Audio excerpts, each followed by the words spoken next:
Assalamualaikum warahmatullahi wabarakatuh. Bismillah, alhamdulillah, wassalatu wassalamu ala sayyidina wa maulana Muhammad Rasulillah wa ala alihi wa sahabati wa man tabi'ahu.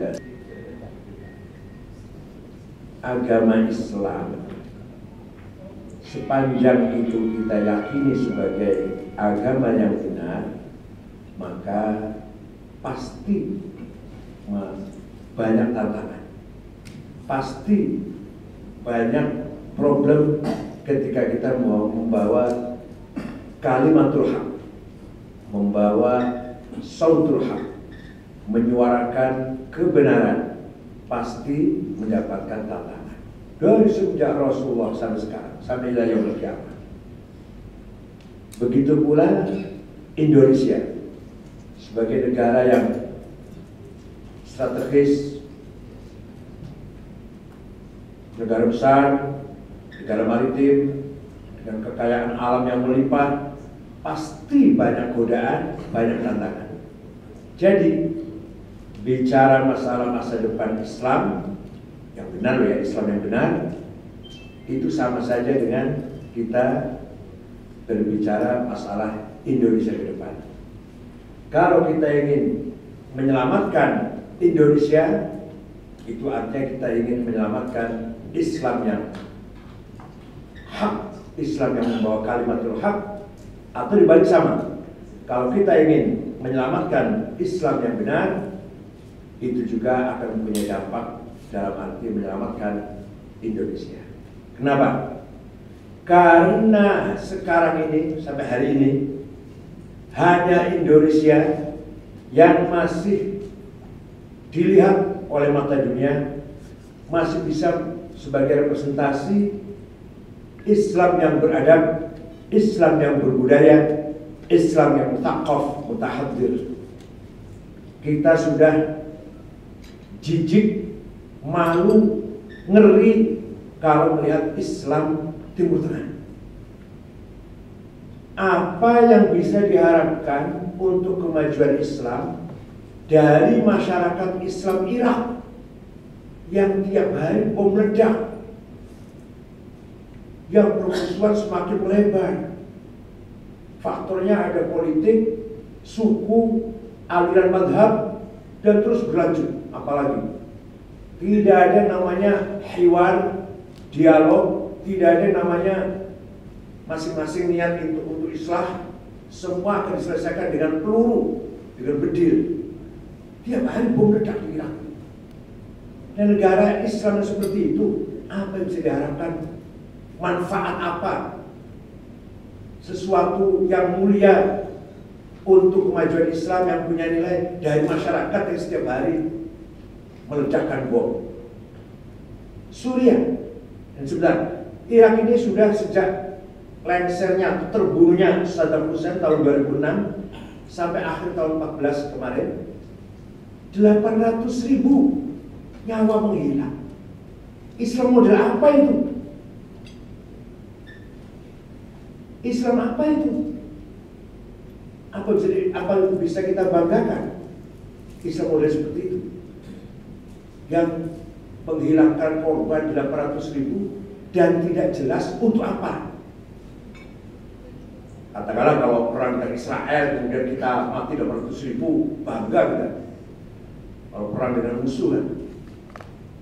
Tapi kalau nggak jelas musuhnya, nggak jelas siapa musuh, siapa kawan, siapa teman.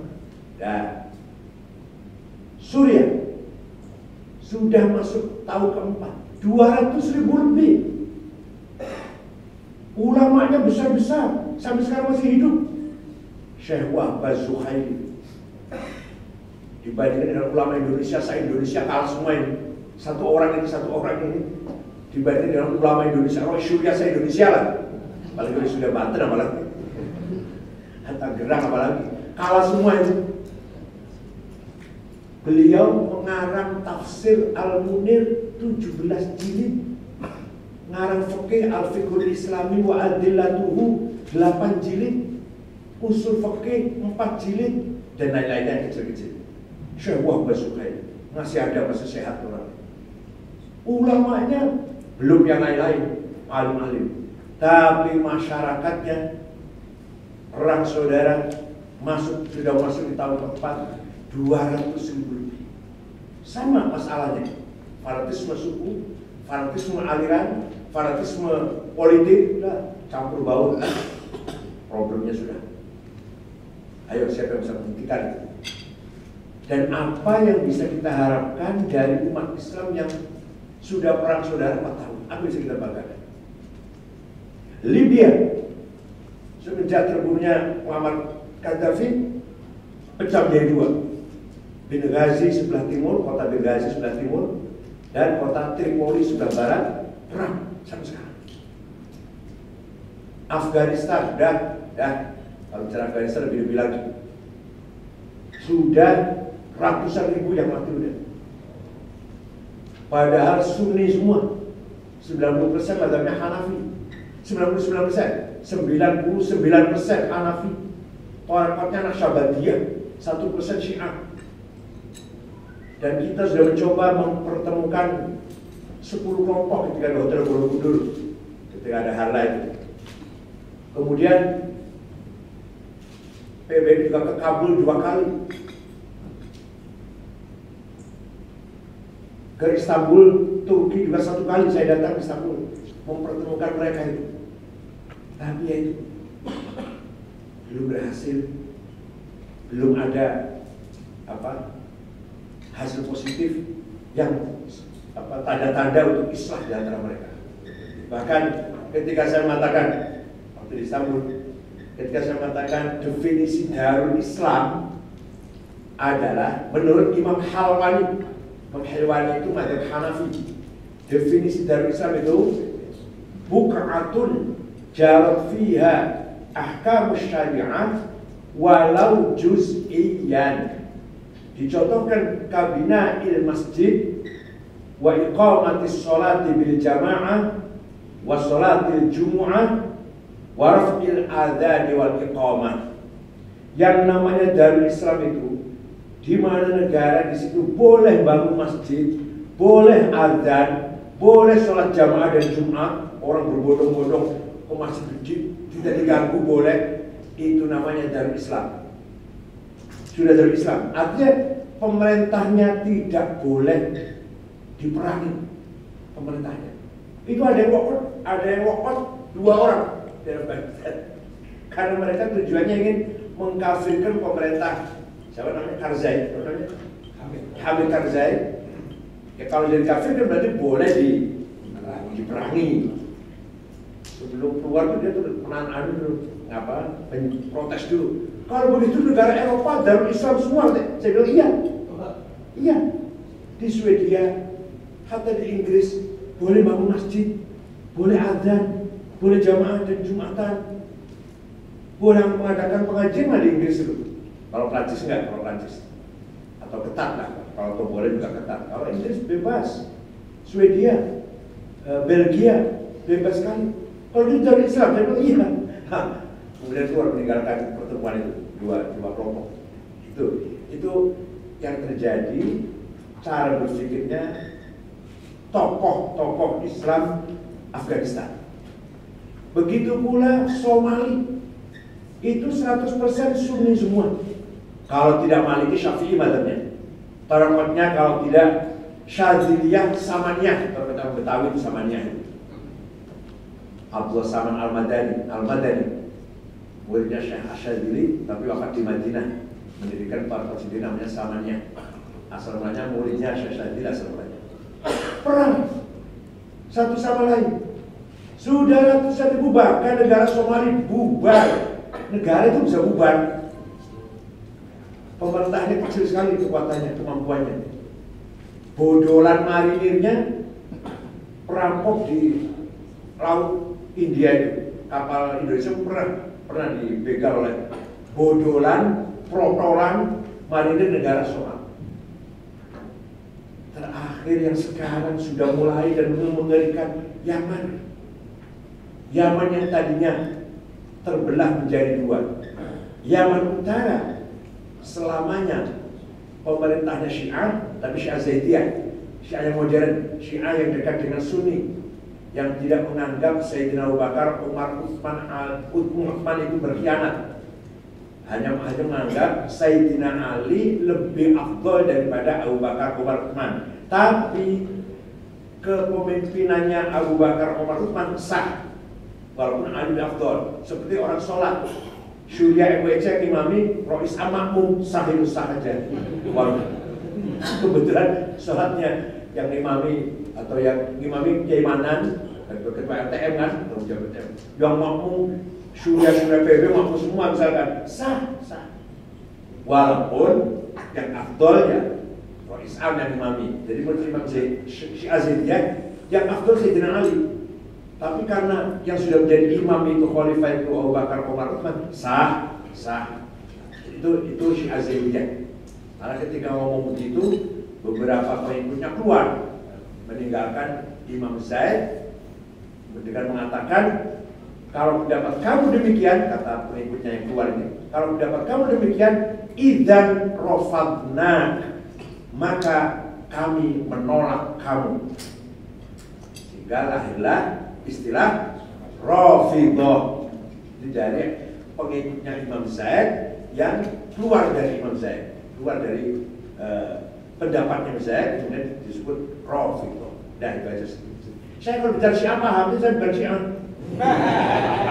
Bicara Wahabi pun saya paham, tapi saya bukan Wahabi. Bicara Kristen Yahudi pun saya paham.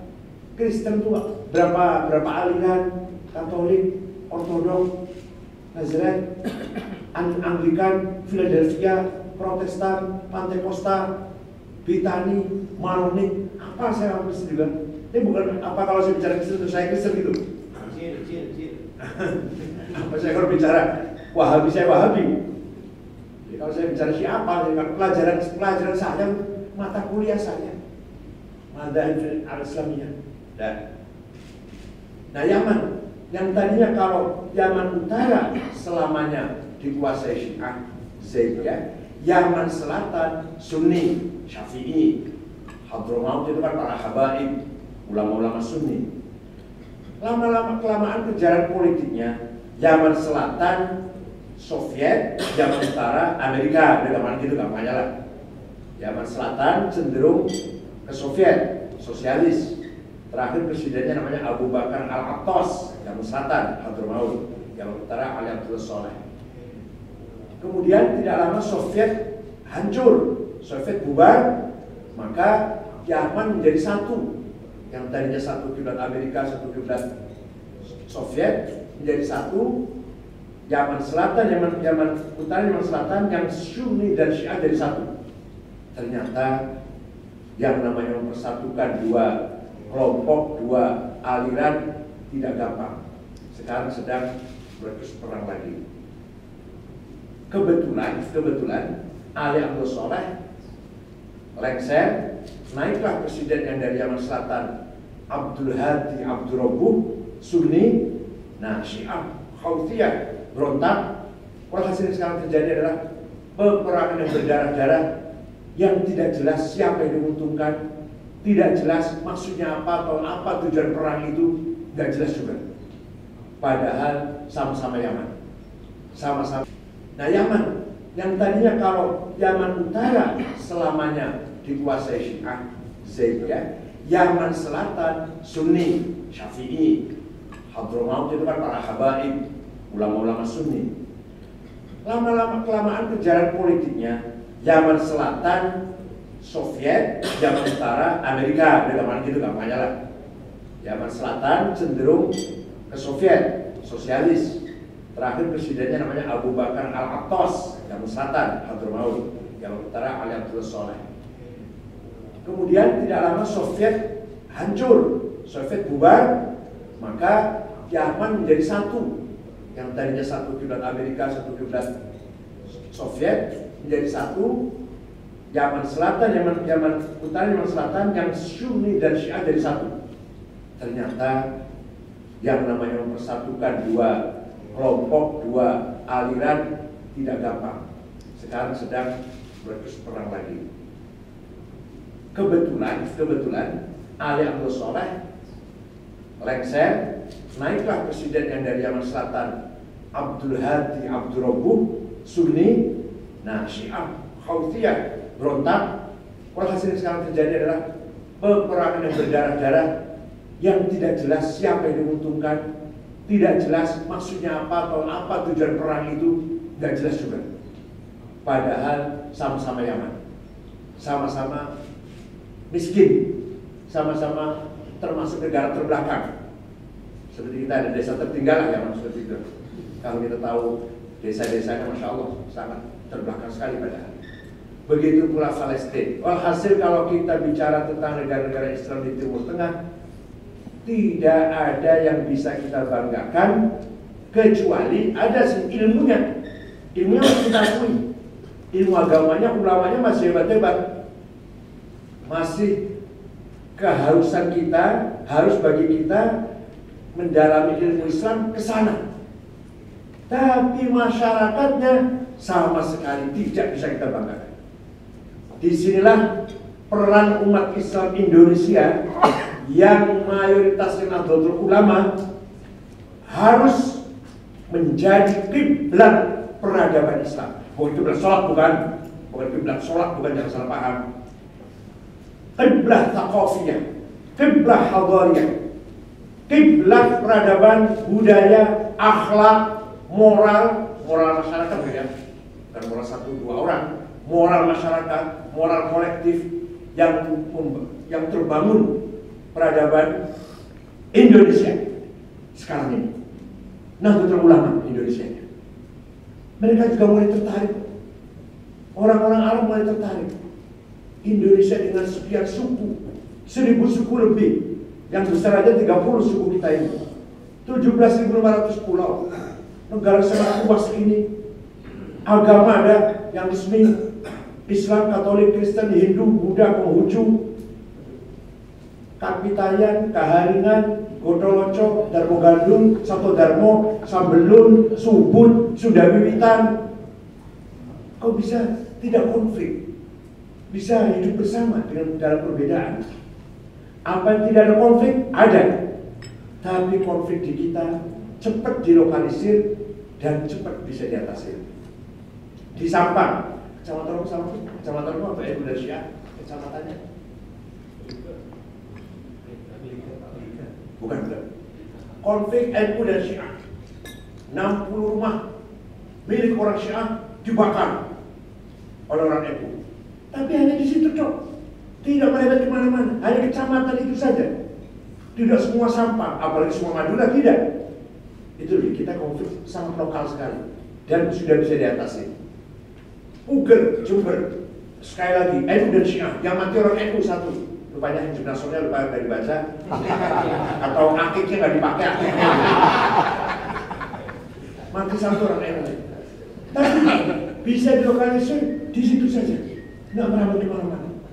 Walhasil setiap ada konflik, apa itu di Banten dengan Ahmadiyah, Tasikmalaya, Kuningan, cepat dapat kita atasi dan kita lokalisir, tidak sampai merambat kemana-mana. Di Timur Tengah, kalau sudah konflik, menjadi konflik nasional. Kalau sudah konflik, jangan harap 1 tahun selesai. Suriah sudah 4 tahun, Irak sudah berapa? 2006 sampai sekarang sudah 9 tahun. Libya sudah 4 tahun juga. Somal, Afghanistan sudah puluhan tahun. Itu Timur Tengah, watak Timur Tengah. Nah, mari peran peradaban Islam di Indonesia ini kita tonjolkan, kita tampilkan bahwa itu adalah sebenarnya peran penting, peran besar Nahdlatul Ulama.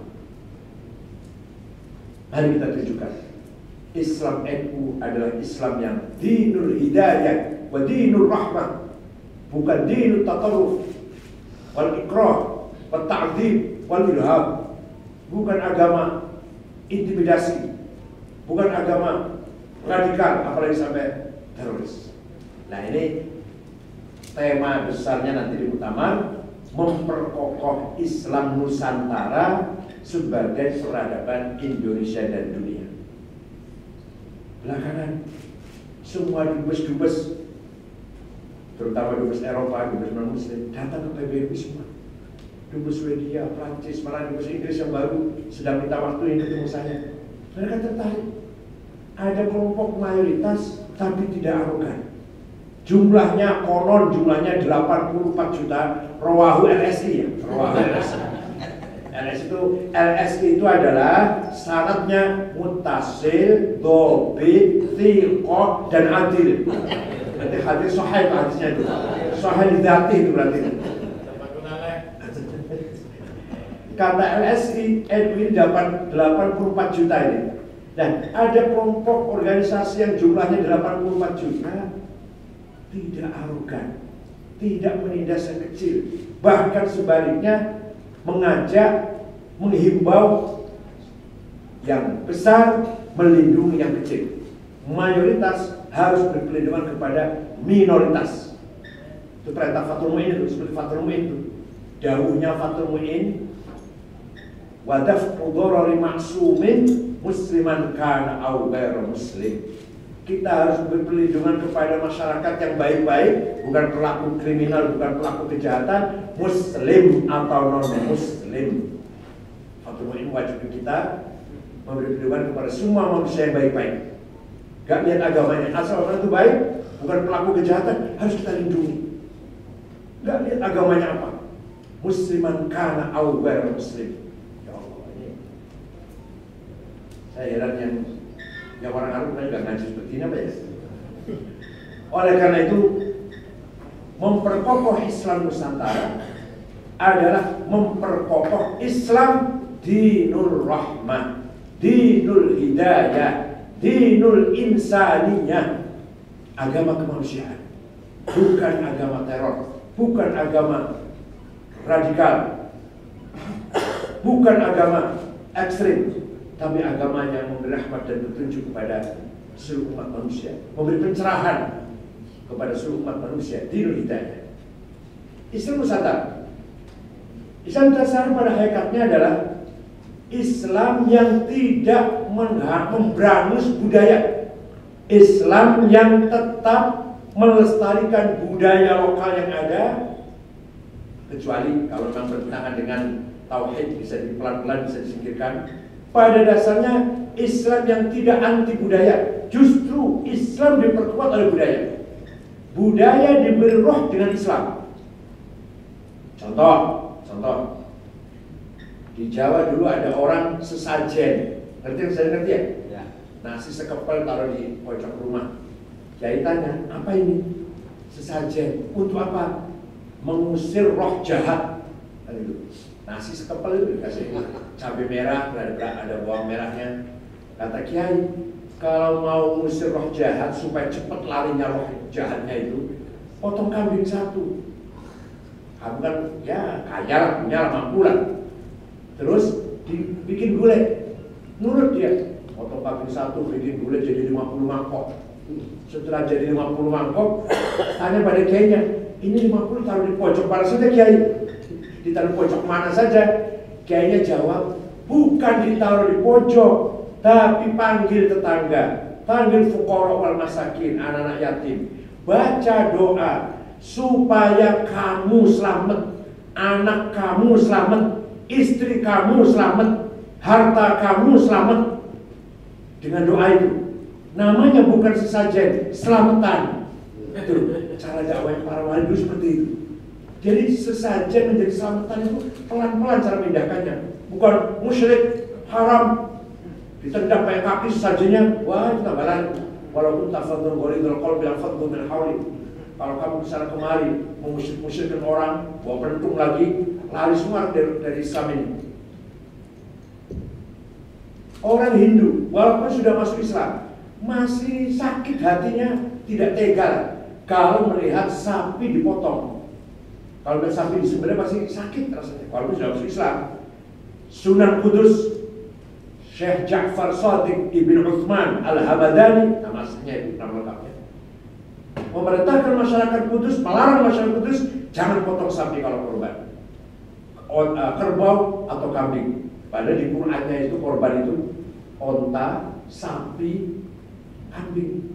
Di hadisnya itu Imam Kudus berani mengatakan jangan sapi, kerbau. Itu namanya mensinergikan antara teologi dan culture, antara Islam, agama yang sakral yang bersifat sam'iyah, ilahiyah, dengan budaya hadarah yang bersifat insaniyah, bersifat manusia. Orang Hindu paling malas cuci kaki, baru masuk masjid, musola, kakinya harus bersih. Kalau zaman sekarang ada tulisan lepas sandal, batas suci. Kalau dulu tidak begitu. Setiap musola di depan pintu masuknya ada air. Sekarang sudah gak ada ya? Sudah gak ada gitu ya? Masih ya? Tapi di DKI gak ada, tapi gak ada, saya pernah lihat di Betawi. Di daerah masih. Bukan sampai M ya? Apa? Bukan sampai M ya? Iya, di depan pintu masjid, di depan pintu masuk air. Jadi orang masuk masjid itu gelem orang gelem, mau nggak mau, kakinya nyemplung air menjadi bersih. Itu cara menyatukan antara agama dan budaya. Dan banyak lagi contohnya. Ini kalau dongan begini, kalau dongan namanya antara adalah Islam yang tidak menyingkirkan budaya, tidak menghapus budaya. Justru Islam diperkuat oleh budaya. Budaya diberi roh Islam, spirit agama. Kiai Hasyim Asy'ari berjasa besar. Jauh sebelum NKRI, jauh sebelum NU dideklarasikan, beliau sudah punya pandangan jauh, pandangan ke depan. Islam dan nasionalisme disinergikan, tidak boleh bertentangan. Beliau wasiat pada putranya Kiai Wahid Hasyim, jangan sekali-kali kamu mempertentangkan antara Islam dan kebangsaan, Islam dan nasionalisme. Islam diperkuat dengan nasionalisme, nasionalisme diberi roh Islam. Oleh karena itu, Kiai Hasyim Asy'ari berjasa besar, seperti ditulis oleh seorang penulis namanya Dr. Thariq Shihab Al-Allamah Hasyim Asy'ari, Wadi'u Labinatil Istiqlal fi Indonesia. Judul buku itu. Kiai Hasyim Asy'ari adalah peletak, orang pertama yang meletakkan dasar-dasar kemerdekaan Indonesia. Ada punya bahasa Arab, Dr. Thariq Shihab. Tidak salah itu, tidak salah Dr. Thariq Shihab ketika menulis buku itu.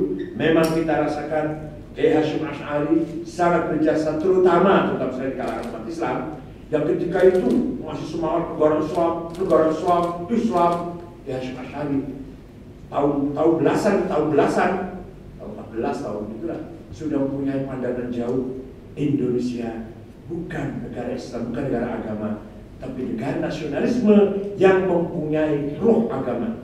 Islam diperkuat dengan nasionalisme, nasionalisme diberi spirit roh value agama Islam.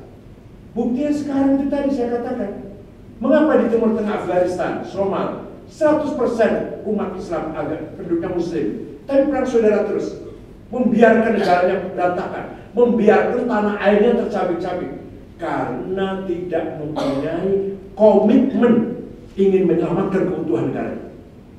Orang Somalia, orang Afghanistan tidak punya komitmen ingin menyelamatkan keutuhan negara, membiarkan negaranya porak-poranda, tapi atas nama Islam. Nah ini yang salah. Memang ada bedanya jauh Timur Tengah dengan kita Indonesia. Di Timur Tengah itu terbentuknya beberapa negara dengan batasnya sekarang ini bentukan 100% bentukan penjajah. Negara Saudi, Kuwait, Qatar, Bahrain penduduknya cuma 500.000, Qatar cuma 700.000 atau 1 juta, Kuwait 2 juta. Itu negara kecil-kecil semua madiinnya penjajah itu. Hadiah diberi, nih kamu jadi negara. Kalau kita enggak, kemerdekaan kita dengan batas tanah air yang luas ini, perjuangan yang berdarah-darah, nyawa sekian ratus ribu bahkan jutaan menghilang ingin memerdekakan Indonesia. Kalau Timur Tengah tidak, negara itu dibentuk oleh penjajah. Jadi kamu negara Kuwait namanya ya, kamu negara. Padahal itu cuma 2 keluarga, Syekh Jabir dan Syekh Sobah.